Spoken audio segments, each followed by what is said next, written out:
આ ગુજરાતમાં કાળા અક્ષરે લખાય એવો આ બનાવ બન્યો છે. કોઈ વિચારી ન શકે કે પ્લેન ઉડ્યું ને 10 મિનિટમાં ક્રેશ થઈ ગયું. અને જે લોકોનું આ પ્લેનમાં મૃત્યુ થયું છે એ બધાને મારા વતી શ્રદ્ધાંજલિ આપું છું. અને દુઃખની વાત તો એ છે કે જેની સાથે વર્ષોથી મારે ભાઈબંધીથી માંડીને કુટુંબના સંબંધ કહેવાય એવા વિજયભાઈ રૂપાણીનું આમાં મૃત્યુ થયું એ મારા માટે બહુ દુઃખદ વાત છે. કારણ કે એને મારા માટે એટલું બધું માન હતું. એ રાજકોટ કોર્પોરેશનમાં મેયર હતા અને હું સ્ટેન્ડિંગ કમિટીનો ચેરમેન હતો. અને આવીને બોલાવે કે જનાક હવે આપણે શું કરવું? મેં કહું સાહેબ તમે કહ્યું એ કરવા માટે તૈયાર છે. એક દી મને કહે કે હાલો આપણે લંડન ફરવા જવું છે ને. મેં કહું જાય વિજયભાઈ, એમાં શું મોટી વાત છે? તો મને કે હું મજાક નથી કરતો. મેં કહું હું મજાક નથી કરતો. મને કે પાસપોર્ટ છે? મેં કહ્યું આ છે મારા આગળ. અને પછી મને કે આ તારીખે આપણે લંડન જવું છે. બધી જ વ્યવસ્થા એને કરી દીધી, ટિકિટથી માંડી જ્યાં જ્યાં ફરવા ગયા. હું વિજયભાઈ ને હલોરિયા સાહેબ રાજકોટ અને લેસ્ટર ટ્વિન સિટી કરવા માટે ગયા હતા.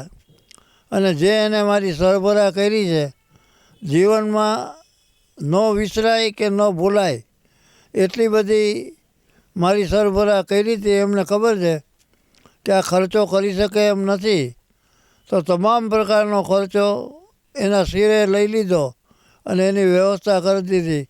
આવા રાજકારણી માણસો અને આવા ભાવનાશીલ માણસો મેં જોયા નથી.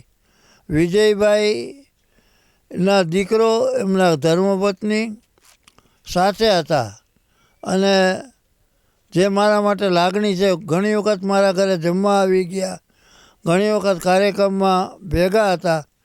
જ્યારે કાલિકટ અમે ગયા હતા અધિવેશનમાં રાષ્ટ્રીય કારોબારીમાં, ત્યારે હું તો ટ્રેનમાં ગયો હતો. જ્યાં હું બેઠો હતો સીટ આગળ આવ્યા અને પૂછ્યું મને કે જનકભાઈ શેમાં આવ્યા છો? મેં કહ્યું હું ટ્રેનમાં આવ્યો છું ને ટ્રેનમાં જવાનો છું. મને કહેવાય ટ્રેનમાં જવાનું નથી, તારા બિસ્તરા પોટલા ક્યાં છે? મેં કીધું હોટલે છે. તો મને કે હું મારા પીએને મોકલું છું, ગાડીમાં જઈને બિસ્તરા પોટલા લઈ આવો, મારા ભેગું તારે ચાર્ટર પ્લેનમાં આવવાનું છે. એ મર્દના દીકરાએ એની સીએમની ગાડીમાં મને ભેગા બેસાડ્યા અને એરપોર્ટ ઉપર જ્યાં વીઆઈપી રૂમ હોય, રાજનાથસિંહથી માંડી તમામ જે રાષ્ટ્રીય કારોબારીના સભ્ય હતા એની સાથે મારી ઓળખાણ કરાવી કે જનકભાઈ અમારા રાજકોટના રાજા છે અને રાજકોટના અમારા મેયર છે. પછી એ ચાર્ટર પ્લેનમાં મને અહીંયા લઈ આવ્યા, અમદાવાદ ઉતાર્યા અને એના પ્રધાનને કીધું કે જનકભાઈને બસ સ્ટેન્ડ ઉપર મૂકી આવો, ટિકિટ કઢાવી દેજો અને ભલામણ કરી દેજો કે રાજકોટ સુધી અમને ક્યાંય નીચે ઉતરવું ન પડે. રાજકોટ ભાજપને તો તમે વાત મૂકી દો, કારણ કે કાર્યકર્તા બે જ વિજયભાઈ રૂપાણી હતા. કાર્યકર્તા એના હૃદયમાં હતા અને કાર્યકર્તાને ઓળખતા હતા કે ભાઈ આના પરિશ્રમથી આ પાર્ટી ઊભી થઈ છે. એટલે બહુ સારું એવું દરેક કાર્યકર્તાનું, મારું નહીં પણ દરેક કાર્યકર્તાનું એ ધ્યાન રાખતા હતા. અને મારા માટે તો એને વિશેષ લાગણી હતી, કારણ કે નાનપણથી મારી સાથે એ સાથે જ હતા એમ. પછી વેપારમાં ગરડી એકવાર રોડ પર બેસતા, ગરબીમાં આવતા, પછી રોજ બે રોજ ભેગા મળવાના, કોર્પોરેશનમાં જાજો ટાઈમ મારી સાથે રહ્યા. એટલે એને મારા માટે એટલી બધી લાગણી હતી કે કાંઈ.